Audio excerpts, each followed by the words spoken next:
Shalom Godly Family yang dikasihi Tuhan. Mari bersama-sama merenungkan teh hangat, teduhkan hati dan hadirkan semangat. Firman Tuhan yang akan memberikan semangat bagi setiap kita di sepanjang hari ini terambil di dalam kitab Mazmur pasal 37 ayat 1 sampai 11. Demikianlah kebenaran firman Tuhan.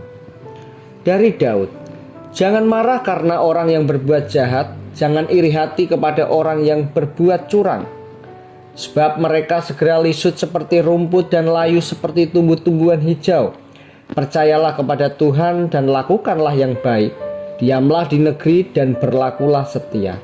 Dan bergembiralah karena Tuhan, maka Ia akan memberikan kepadamu apa yang diinginkan hatimu. Serahkanlah hidupmu kepada Tuhan dan percayalah kepadanya, dan Ia akan bertindak.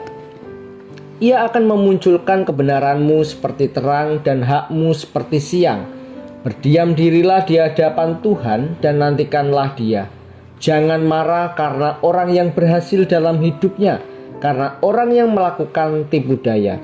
Berhentilah marah dan tinggalkanlah panas hati itu. Jangan marah, itu hanya membawa kepada kejahatan. Sebab orang-orang yang berbuat jahat akan dilenyapkan, tetapi orang-orang yang menanti-nantikan Tuhan akan mewarisi negeri. Karena sedikit waktu lagi, maka lenyaplah orang fasik. Jika engkau memperhatikan tempatnya, maka ia sudah tidak ada lagi. Tetapi orang-orang yang rendah hati akan mewarisi negeri dan bergembira karena kesejahteraan yang berlimpah-limpah. Godly Family yang dikasihi Tuhan, tantangan hidup orang percaya terkadang bukan menjalani ketaatan, melainkan ketika menyaksikan kehidupan orang fasik yang justru mendapat kemudahan dan kesuksesan. Tak jarang muncul iri hati, bagaimana seharusnya sikap kita terhadap orang fasik jika kita melihat hal tersebut.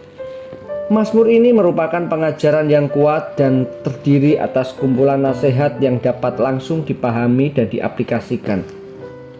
Mazmur ini dimulai dengan peringatan tegas. Jangan marah dan iri hati kepada orang jahat karena mereka tidak akan bertahan lama. Dari larangan ini muncullah nasihat yang penuh dengan harapan. Kita justru harus percaya kepada Tuhan, terus melakukan apa yang baik, memelihara kesetiaan, dan mempercayakan hidup kita kepadanya.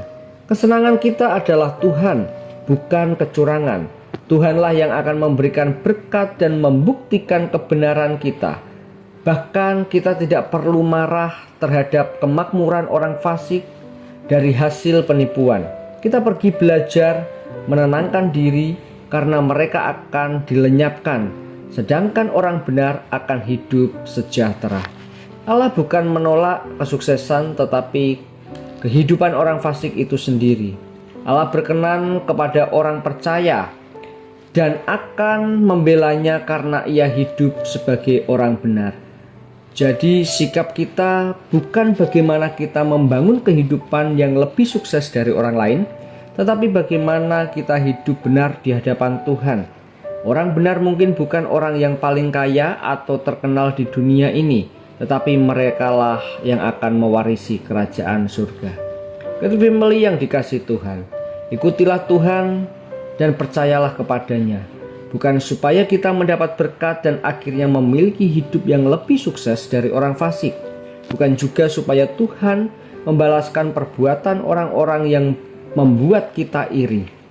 Ketika kita percaya kepadanya, kita akan hidup dalam kebenaran. Dan kita bisa hidup di dalam ketenangan, bahkan kita bisa hidup di dalam kedamaian yang abadi. Mari kita berdoa. Tuhan Yesus, ajar kami untuk kami dapat menguasai hati kami terhadap orang-orang yang hidupnya serong, hidupnya yang tidak percaya kepada Tuhan, dan hidup di luar dari Tuhan yang mungkin mereka terus dapat hidup dengan sejahtera dan hidup dalam kemujuran. Tuhan, kami percaya bahwa kehidupan kami sebagai orang percaya sudah ada di tangan-Mu.